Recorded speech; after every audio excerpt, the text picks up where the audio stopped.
How you doing? Good evening all. Welcome back to another video, the third or fourth video in my brand new studio ahead, of course, this weekend of the Manchester Derby. A chance to put United back in their little noisy box once again. It'd be very nice, wouldn't it? But tonight I thought I'd jump on and do a little live video just to talk about Erling Haaland and specifically his dad, Alfie Haaland, and some quotes from an Erling Haaland documentary which seems to have ruffled a few City Twitter feathers, which is always the way these days. Anything ruffles Twitter, let's be honest. But we'll talk about that in a little bit more detail. I would like to say, please do download OneFootball. Go and help support the channel. It is absolutely appreciated. You can get all the breaking news across every team, every player, every goal from across the world of football. Keep up to date with all those monstrous stats from Erling Haaland, of course, De Bruyne, Phil Foden, Cancelo, the rest of them, and get all the breaking Manchester City news and more than that as well. It does help support my channel, so it's massively appreciated. It's a good way to improve your football knowledge, though, generally speaking.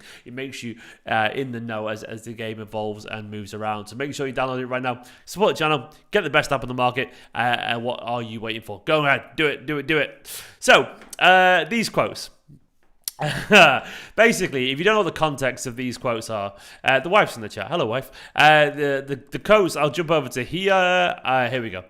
So, these quotes, and I'm going to get rid of this before we read the quotes cover. I'm going to talk about it. These quotes were filmed, I've not watched the documentary yet, and I've had people telling me the context of the quotes, but these were filmed before he agreed where he was going to sign. So, this was back in, March or something like that? I don't know, last year. So, essentially what I'm getting at is this is not a current state of affairs. These are just some thoughts back then in the moment, and we'll see. So Nick said I can't see anything. No, I did that on purpose, wife. I was getting rid of the quotes while we talked about the context of the quotes. So there we go. The quotes are back on screen. So, it starts with basically Alfie saying, I think Erling wants to test out his capabilities in every league. Then he can stay in every league for 3 to 4 years maximum. He could have 2.5 years in Germany, 2.5 in England, and then in Spain and Italy and France, right? Laughs. Well, the context straight away is he was kind of being joking, and he was kind of laughing as he said it. But of course, that has got a lot of people in it. A lot of people are very nervous about that. Alfie did go on to qualify that statement by saying, we do not know if it will be like that, but I think he would like to test his abilities in the big leagues. So there's loads of things we need to talk about there. The initial reaction is, no, Erling's gone, we fucked it all over, and everything's terrible. But no, it isn't always as simple as that. You know? Everything is, complicated in life and in football. I reckon if you ask Kevin De Bruyne, Sergio Aguero, David Silva, Raheem Sterling, Vincent Kompany, what their ideal career would be when they were 20 years old, they probably would have said, I'll play for all the big teams in Europe for 3 or 4 years. They all would have said that. And do you know what? Other than Man City, if you ask me the same, I would have...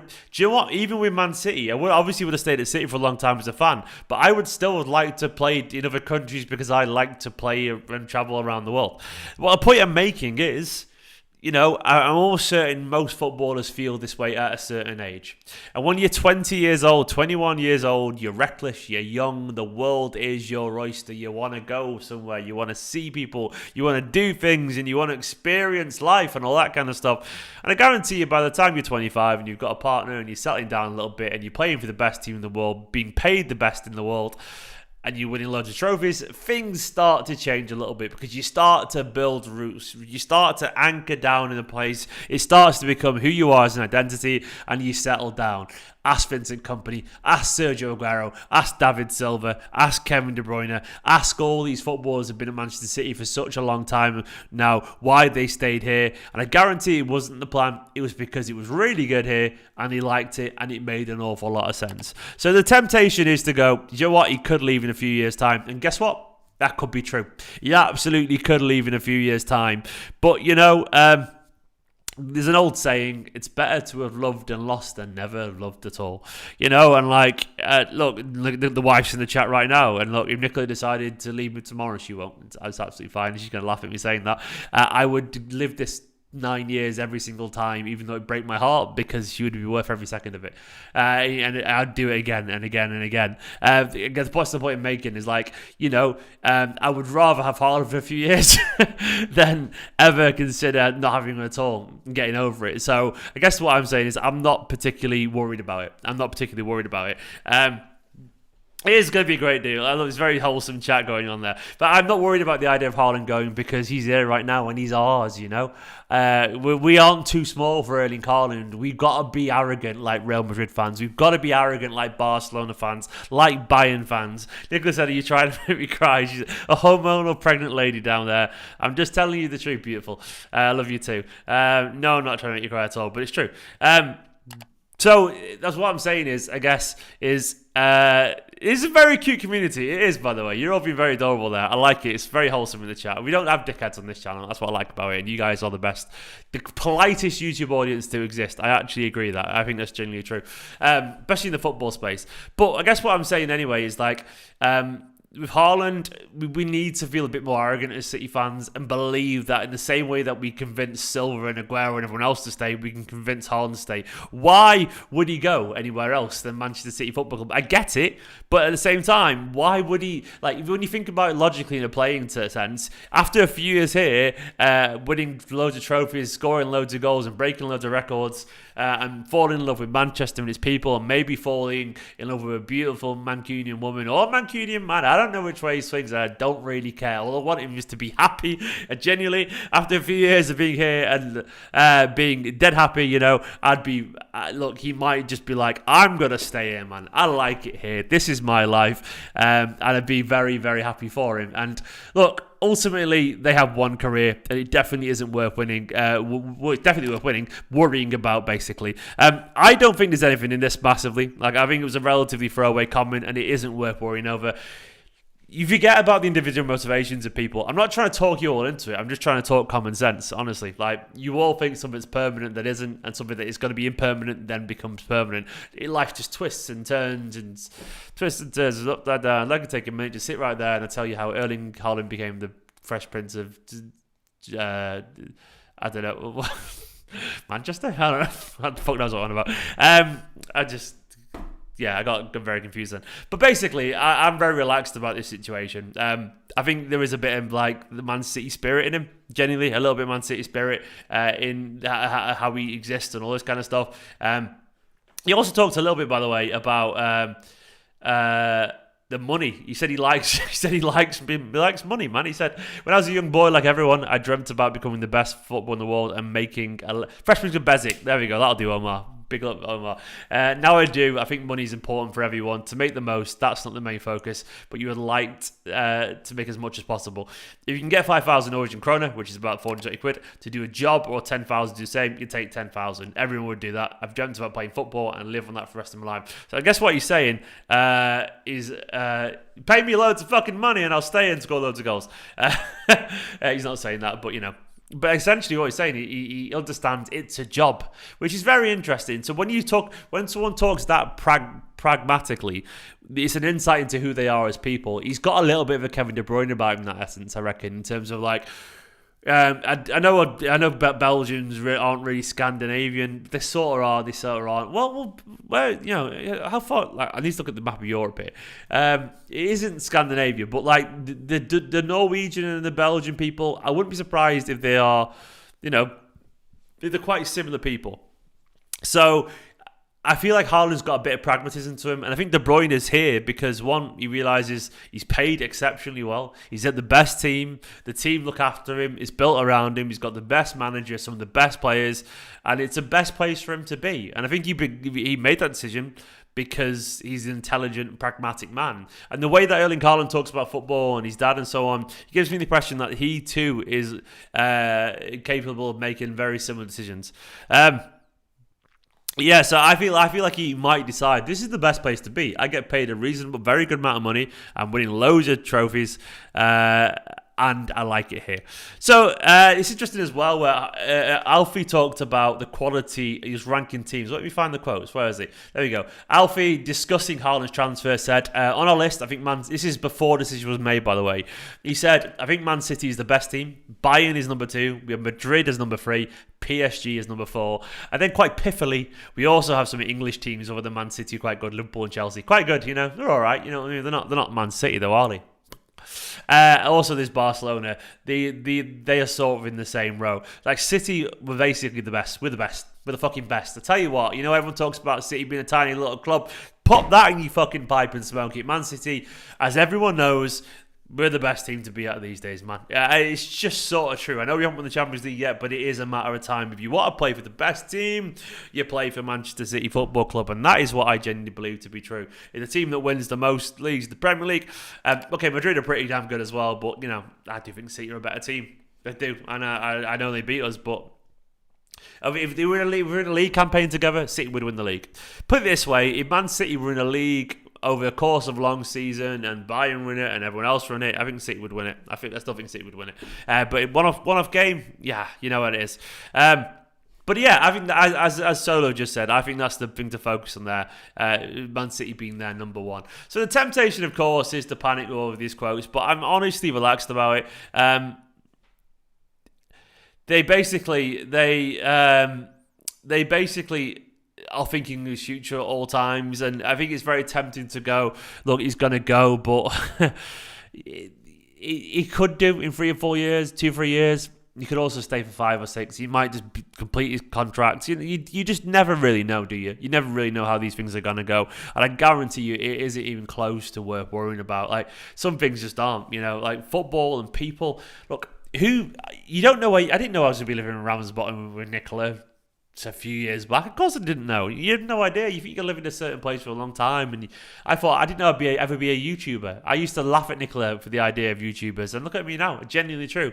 She'll attest to that in the comments. I used to just laugh at her for watching vloggers, and look what fucking this dickhead here became a vlogger. And I used to, I didn't know that. I was in a band and I thought I was going to be a cool rock star and all that kind of stuff, but things change because life changed and people change. So as much as what Alfie said about his son, I put a life, by the way, not Alfie in the title, I just realised now, could be true. It also could be that when push comes to shove, he just is happy where he is.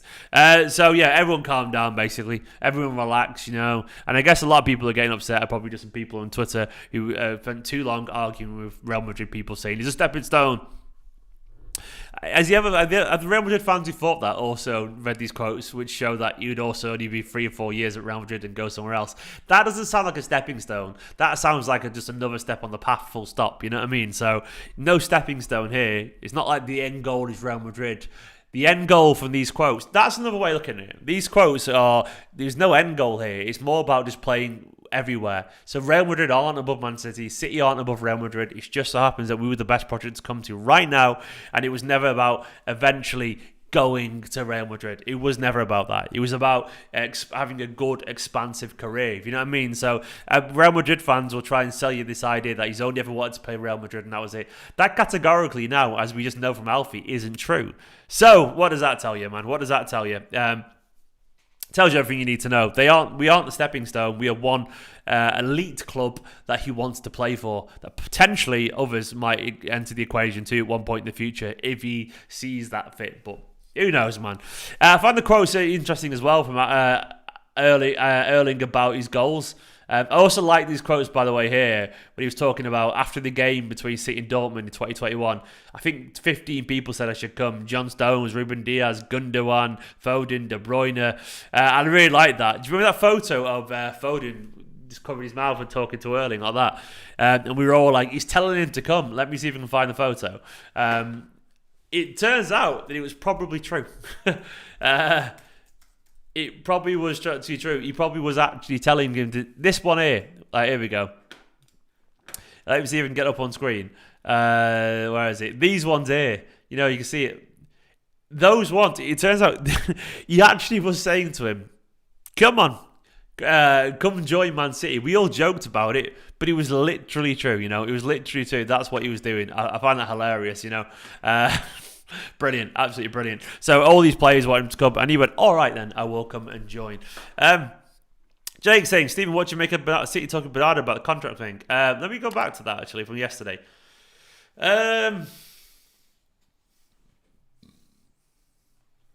So Martin Blackburn said City had a heart-to-heart with Bernardo Silva near the end of the summer and vowed to give his all for as long as he stays. From a lifestyle point of view, you'd like to move to Spain, although you admits in football terms he's at the best place possible. That's also a simple little reminder, by the way, of the very difficult nature of football. Like the idea, like you want to go somewhere. Obviously, he's smart enough to put a release fee clause. But it doesn't mean anyone's going to come in with that. It doesn't mean anyone's going to meet the valuation. And it doesn't mean it's easy to get done. Like Bernardo has, by all reports, wanted to move 2 summers in a row now. And he's still here, still playing brilliant football. Which just goes to show you that football can be quite complicated and difficult. I think they're true, by the way. I think it's very obvious that Bernardo Silva has nothing against Manchester City. And nothing against the players. And enjoys playing for Man City as a general thing. But Bernardo Silva strikes me as a curious type who wants to travel the world and play in different places. Haaland may be like that too, or maybe not. But there's nothing wrong with that. It's very normal behaviour. Bernardo just wants to, live somewhere else. There's nothing you can do about it. I'd moved out of Manchester. I'd be a hypocrite to say calling for moving out of Manchester City, wouldn't I? Many people watching this video used to live in Manchester and moved on as well. So we'd all be hypocrites to calling for moving on as well. Unless you live in Manchester and live there all your life, we probably can't really talk, can we? We probably just can't talk here. So most of us at some point who live in Manchester will move out as well. So that is just how it is. But I think it's interesting and I think it's relatively true. Case said I'd move all over if I could, like Ibrahim too. Like Ibrahimovic. Oh, okay, yeah, I would probably have a relatively nomadic career as well because I love the idea. If I was like young now and successful, and Nicola was with me or whatever, I love the idea of Nicola going, should we go and live in Italy for a couple of years in like Venice or something? I don't know, or Rome. Should we go and live in Barcelona? Should we go and live in Lisbon? I would love the idea of doing that, absolutely, because it'd be wonderful. Oh, you're an absolute superstar. Let me jump back over here. Wrong screen. Apologies. Sorry about that. Thank you so much, Mazan Pervez. Says, baby soon come. Best of luck to you and Nicola. This baby's going to have the best parents in the world. Thank you so much, man. That's absolutely appreciated. That's a beautiful words. And I'm terrified, Mazim. But I am terrified, mate. Absolutely. The baby's due a week Saturday. Obviously, babies can come at any single time. The 39 weeks on Saturday. And the longer it goes on, the more scared I get because I want that little one to be okay and I want Nicola to be all right. So I'm terrified. But when it comes to actual parenting, I think you're right. I think me and Nicola are going to be awesome. I genuinely believe that. So thank you so much. It's very, very sweet. I think we're going to be great parents. I can't wait to be a dad. I think it's the best thing in the world, and I can't wait to be a dad, and I can't wait to see Nicola as a mum. She's going to be wonderful. And today I was building a next to me crib, and I realised baby's got 4 places to sleep already. Fucking the little shit. 4 places to sleep already in this house. I got 1. We got a bed, and I got 4 little beds in the house already. Eventually, by the way, there's going to be a sofa here as of tomorrow, hopefully, if it fits up the stairs. And then the amount of times Nicola will be there in the background with baby. It'll be wonderful. It'll be absolutely wonderful. I can't wait. Masim Pervez, thank you. You're an absolute superstar. Thank you so much, mate. It's very kind of you. Massively appreciated. And that probably pays for about, 10 bags of Aldi nappies. Thank you so much. Aldi nappies for the win. Hanging on. My prediction, by the way, for baby's arrival was Saturday. A few months back, because that's when the Manchester derby was. I was like, it's going to be on Saturday. Obviously, the date has now changed. So Nicola predicted 2 weeks ago after. So Nicola predicted the arrival being the Liverpool game. We just predicted baby would arrive during a big game because that's what I would do. If I had a conscious decision as a baby to be born at a certain time, I would probably arrive at the most inconvenient way just to be like, way, coming out of the womb going like that. Hey, just to wind my parents up straight away. So that's what our child will do, almost certainly. But anyway, back to Erling Haaland. I think it's tempting to read too much into these Alfie Haaland quotes, but largely, I reckon we worry about it later. We worry about it later because things that are even fleeting are often worth it. And in this instance, if someone said to me, you'd get 3 years of Erling Haaland for £50 million and he'd score 150 goals, you'd be stupid not to take that, wouldn't you? Absolutely stupid. Oh, and then you get an extra 200 million into your coffers to replace it with someone else. So that's you imagine, right? Imagine we signed 50 million, we get him 3 years, he scores 150 goals, 50 goals a season or whatever, and we sell him for 200 million. Like, I know it's shit that he goes, but come on, man. You go into another league, we would have got 150 million pound profit. It's like someone had paid us 50 million a season to have him score 50 goals. You know what I mean? So, look at it that way instead. It'd be wonderful. And it's the one thing we know about Manchester City is that we don't even need Erling Haaland to win stuff, So, it's not bad, is it? It's not bad. Got the worst cold right now, Mo. I don't know if you drink or not, Mo, but a good old hot toddy would be my advice. But then you might not drink. I don't know if you do or not. But if you do, whiskey and a hot toddy, that'd be my recommendation. If not, I always find just a lot. I just make sure I'm really. I've got a bit of a cold as well right now. Actually, I've had a COVID test. It isn't COVID, but I would recommend paracetamol, ibuprofen, orange juice, loads of stuff like that. Anyway, exactly. Lionheart said an agent is never going to say a player's over the moon and wants to. Yeah, I wasn't sure you were, Mo, so ignore me. But then just get some nice herbal teas. Some herbal teas will go on there. Some good herbal teas like chamomile and honey and all that kind of stuff. That'll do you. Peppermint or some lemon teas. That'll do you. An agent is never going to say a player's over the moon, wants to spend his career here. It's just not clever business. His son is the hottest prospect on the planet. Lionheart is exactly. Is exactly right. Omar, we know exactly what you're. I know exactly what you're referring to. We don't talk about those days, Omar. That was a long time. Do you know what? I woke up the next day, I left my bag and my laptop at the studio, Blue Marine Studio, Omar. I was so drunk, I forgot. I don't know how I got home, and I still was wearing a mic the next day at home in bed. I was wearing a microphone in bed. It's terrible. Don't quit your daytime job. This is my daytime job, and I won't quit it. But I definitely won't be a doctor. By the way, Liam Delap's future probably hangs in the balance of Erling. Look, Liam Delap, I think will end up going in the summer. Jake, I think you will do. If I'm being honest, pal. I need Liam to start scoring. Genuinely. I need him to start scoring goals for Spurs. Not Spurs, for Stoke. Spurs, no. Just because I feel like once he scores his first goal, he'll get ready and he'll start scoring a few more. But he's struggling a little bit at Stoke so far. He's not got his first goal, but I feel like he just needs to get that first, Then he actually could fulfill his potential. So strikers are all about confidence, So fingers crossed he gets there. When the baby comes, will you still stream regularly? Look, yeah, smartphone, I have to. It pays the wages. Nicola won't be having a job because she's on maternity leave. And this pays my bills, so... I mean, I might take a few days off for obvious reasons. Like, I can't imagine I'll be doing a stream the day of the baby arriving because, I'll take a few days off, but our baby on the stream with me, so absolutely. But either way, yeah, there's quite a few other little bits of information as well, wasn't there, I'll go back over to here. Where are we at? There's a few little quotes going around today, in general. There's stuff about Gundogan as well last night. Gundogan, apparently he's not decided his future yet. Obviously he's Man City's club captain. This is his last year of his contract. I tweeted yesterday about it, all about the idea of Bernardo potentially going and Gundogan going in the same window. That's very possible, and that would be shite, wouldn't it?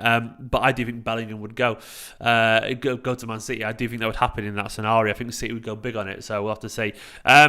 If you're confident about Pep extending, I am, Jake. I think Pep will extend personally. I don't know why they're taking time, but you know what? I'm also confident about this guy extending, Phil Foden, and that's taking time. So apparently Foden has agreed a deal that will be more than double his money up to 250 grand a week, including bonuses, which is a lot of money, isn't it? And it's probably earned now if you look at his status in the squad and so on, winning a couple of young players of the year in a row and all that kind of stuff. So some things take time, and I don't think Guardiola... Maybe he just waits to the end of the season, which would be weird for him to do, but maybe he waits until after the World Cup. But, I do think Foden's... I think that is signed. It's weird. I think it's just taken... Do you know what I reckon what happened? I reckon it was agreed ages ago, but then he got Young Player of the Year, and his squad status changed. He probably went... Kind of get an extra little bit of money. This is a guess, by the way, and I wouldn't be surprised if they negotiate a tiny bit again and he got to where it was. Big up MCFC lads in the chat. How you doing, guys? You alright? So I wouldn't be surprised, if they just renegotiate a little bit and gave him improved terms based on his squad status and all that kind of stuff. Yeah, but that'll be announced soon. Those Haaland quotes are good, weren't they? I'm not surprised I'm scoring goals at Man City, but the fact that I've scored 14 for City in the beginning of the season, not in October yet, I didn't expect that. I expected it. I'm not trying to tell you, Erling, that you're an idiot, but I knew you were going to do it. I genuinely knew you were going to do it. It's really strange, but I had a feeling you were. City scored 100 goals last year. He said, "Of course, I'm going to score goals." He knows what he's on about, doesn't he? That man, he knows what he's on about. Interesting quotes from Guardiola, by the way. Not Guardiola, Jesus. The way what did he? Let me read it properly again. It says, the way Guardiola understands football and what he wanted, it was up to you to accept or not. If you don't, thank you. Let's go for another challenge. I accepted for a while, but there came a moment when I said, I want another thing for myself. I thanked him. Thanks for everything. He understood and we moved on. At City, the striker didn't touch the ball that much. You see this by watching the game. When it was time to touch the ball, it was not the striker. Because Guardiola ended up putting midfielders to come closer. Okay, fine. So I decided to change. A little bit salty. A tiny bit salty. Whoa! Fuck me! Nicola just made me jump. This stairs directly behind my finger, and she's been waiting to do that. Just making me jump there. Fuck it, just grabbed my knee. She brought me a hot toddy. Yeah. Thank you very much. I was talking about hot toddy.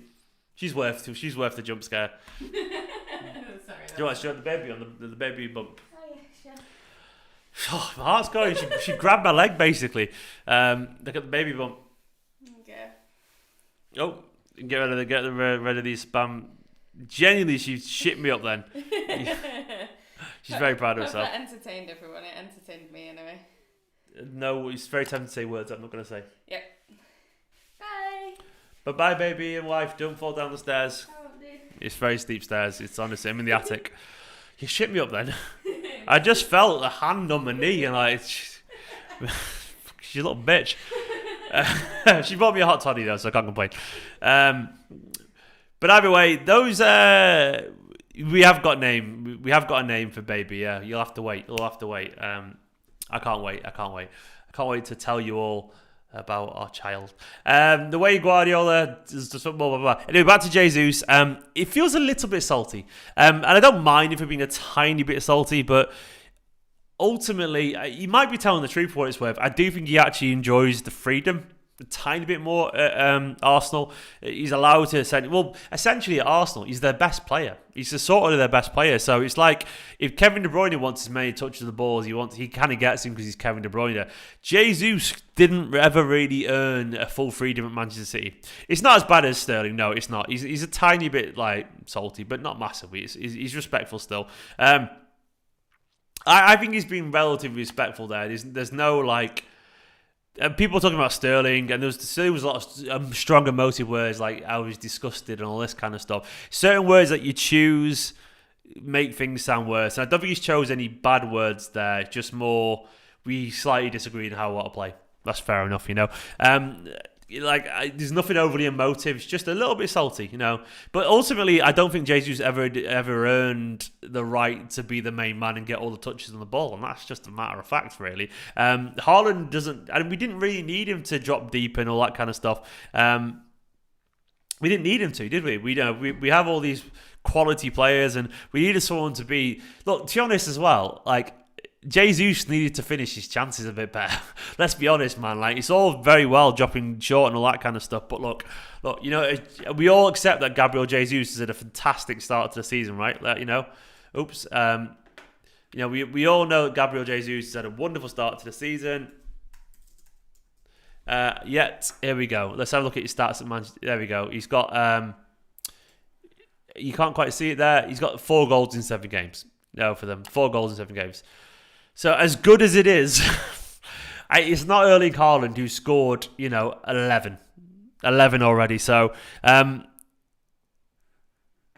Omar, maybe I got the word wrong, but there was some wording. Look, maybe he said something quite strong. What did he say? Maybe it wasn't the word disgusted. I apologise if I'm wrong generally, but I remember the wording being a lot more emotive. It was a lot more emotive, so you'll have to correct me on that, but I can't remember the exact wording, but there was something A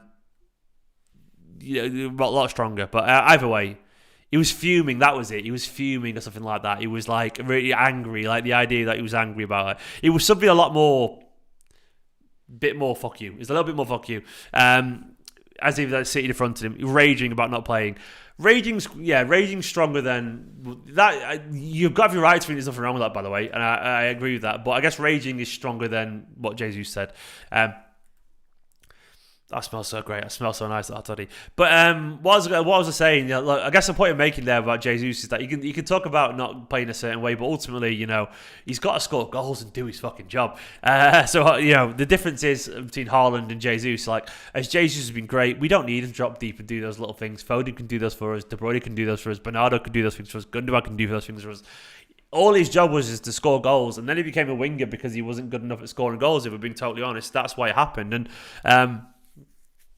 that's it. He was meant to be a striker, but he ended up as a winger because he lost his confidence in front of goal. Fundamentally, if he wasn't offside all the time, he'd scored a few more goals. He'd still be here now. And I absolutely love Jesus. I love him to bits. I've done that gif about 1 billion times.